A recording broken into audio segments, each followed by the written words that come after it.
टूनी चिड़िया की नई और मजेदार कहानियाँ देखने के लिए हमारे चैनल को सब्सक्राइब करना मत भूलिएगा।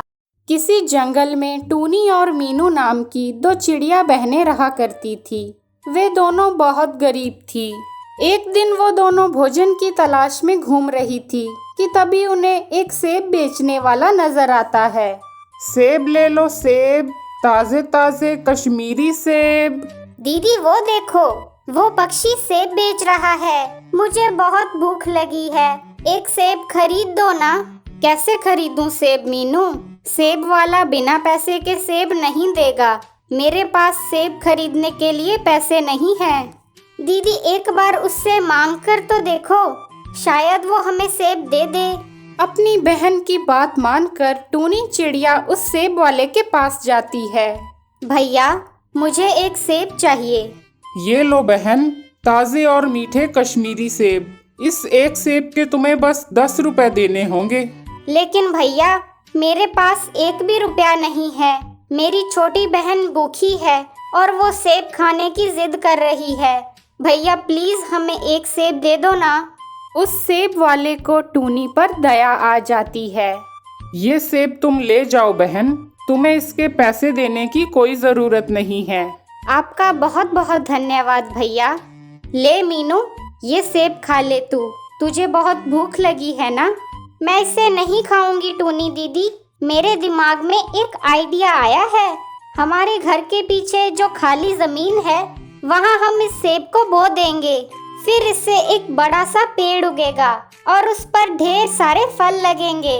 अरे तू बिल्कुल पागल है मीनू, ये सब सिर्फ जादुई दुनिया में होता है। लेकिन मीनू चिड़िया अपनी बहन की बात नहीं मानती और सेब को मिट्टी में बो देती है। अगले दिन दोनों बहनों की खुशी का ठिकाना नहीं रहता, क्योंकि उनके घर के पीछे एक सेब का पेड़ उगाता है जिस पर ढेर सारे सेब लगे हुए थे। टूनी को तो अपनी आंखों पर विश्वास ही नहीं हो रहा था। चलो मीनू, हम घर जाकर थैला लेकर आते हैं ताकि हम ये सेब इकट्ठा कर सकें। जब वो दोनों घर पहुंचती हैं तो देखती हैं कि उनका मालिक कालू कौआ वहां बैठा था। तुम दोनों अभी ये घर खाली कर दो। तुमने कब से इस घर का किराया नहीं दिया है? कालू भाई, हमें बस थोड़ा सा समय और दीजिए, हम पक्का सारा किराया दे देंगे। नहीं, अब और कोई बहाना नहीं चलेगा तुम्हारा। जल्दी निकलो इस घर से। टूनी और उसकी बहन घर खाली कर देती हैं और उस सेब के पेड़ के पास आ जाती हैं। मीनू, अब हम कहाँ रहेंगे? हमारे पास अब कोई घर नहीं है। इस बारिश के मौसम में हम कहाँ जाएंगे मीनू? तभी अचानक उस सेब के पेड़ से एक सेब बहुत बड़ा हो जाता है, जो सेब के घर में बदल जाता है। तुम दोनों को चिंता करने की कोई जरूरत नहीं है। आज से तुम दोनों इस सेब के घर में रह सकती हो। टूनी और मीनू ये देखकर बहुत खुश हो जाती है और उस सेब के घर में खुशी खुशी रहने लगती है।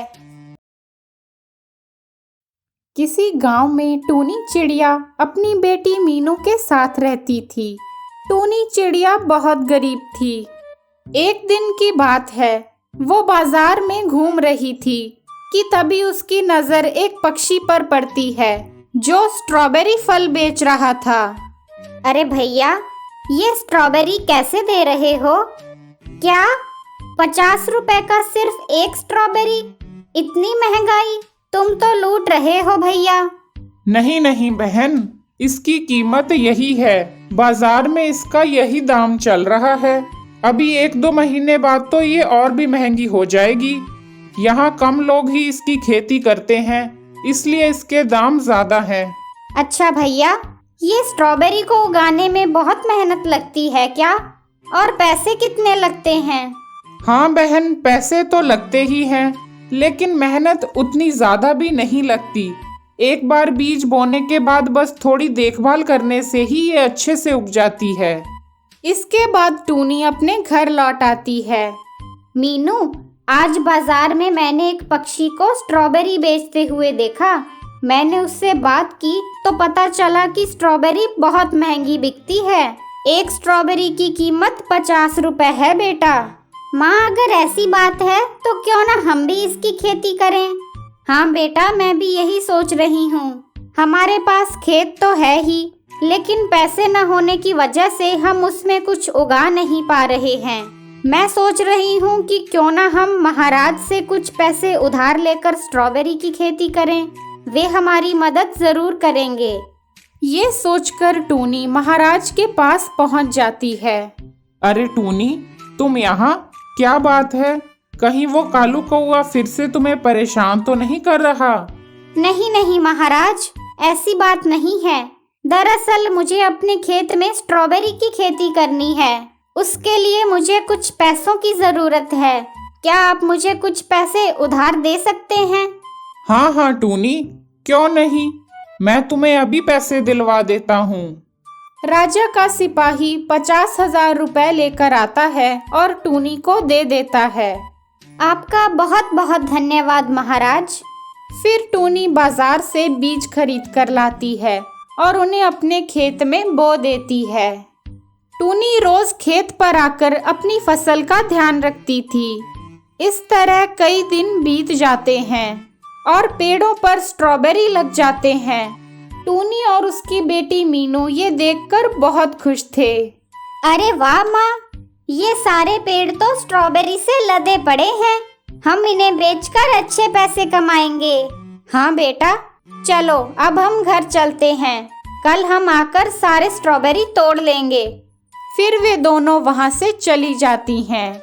उनके जाने के बाद कालू कौआ अपने दोस्त राजू कबूतर के साथ वहां आता है। अरे राजू, इस टूनी के खेत में तो स्ट्रॉबेरी के पेड़ लगे हुए हैं और इन पर कितने सारे फल लगे हुए हैं। चल, हम ये स्ट्रॉबेरी तोड़ कर ले चलते हैं। अरे नहीं नहीं कालू, टूनी फिर से महाराज से हमारी शिकायत कर देगी। हम चोरी नहीं कर सकते। राजू, तुम मेरे दोस्त हो, तुम्हें पता ही है उस टूनी ने मेरे साथ कितना गलत किया है, तो तुम मेरा साथ क्यों नहीं दे सकते?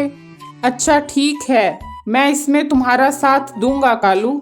चलो, हम ये सारे स्ट्रॉबेरी तोड़ लेते हैं। इन्हें तुम अपने घर ले जाना, तुम्हारे ऊपर कोई शक नहीं करेगा। फिर राजू कबूतर और कालू कौआ सारे स्ट्रॉबेरी तोड़ लेते हैं। अगले दिन जब टूनी अपनी बेटी के साथ खेत पर आती है तो हैरान रह जाती है। हे भगवान, यहाँ तो एक भी स्ट्रॉबेरी नहीं है। लगता है किसी ने चोरी की है। और मुझे पता है ये काम कौन कर सकता है। ये पक्का उस कालू कौवे का ही काम होगा। फिर टूनी तुरंत महाराज के पास जाती है और उन्हें सारी बात बताती है। शायद तुम्हारा शक सही है टूनी, कालू कौवा ही तुम्हें हमेशा परेशान करता रहता है। मैं अभी उसे बुलाता हूँ। राजा का सिपाही कालू कौवे को बुलाने जाता है।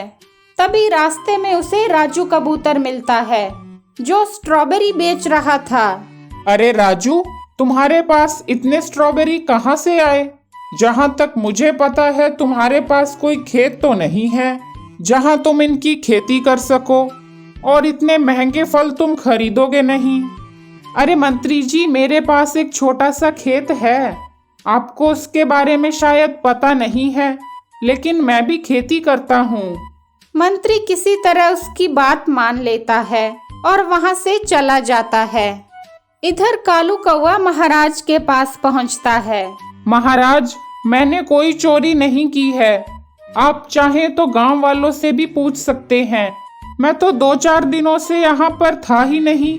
अब मैंने बुरे काम करना छोड़ दिया है महाराज। तभी वहाँ राजा का मंत्री आता है और टूनी से पूछता है। अरे टूनी, तुम्हारे सारे स्ट्रॉबेरी बिक गए क्या? टूनी मंत्री जी को सारी बात बताती है। महाराज, मैंने अभी बाजार में कालू कौवे के दोस्त राजू कबूतर को देखा और वो स्ट्रॉबेरी बेच रहा था। पता नहीं उसके पास खेत कहाँ से आया। पहले तो उसका कोई खेत नहीं था। अच्छा, तो मुझे सारी बात अब समझ आई। सिपाही, जाओ राजू कबूतर को यहाँ लेकर आओ। महाराज, मुझे माफ कर दीजिए। मुझे कालू कौवे ने ऐसा करने को कहा था। फिर क्या था, राजा कालू कौवे को जेल में बंद कर देता है और टूनी को उसके सारे स्ट्रॉबेरी वापस मिल जाते हैं।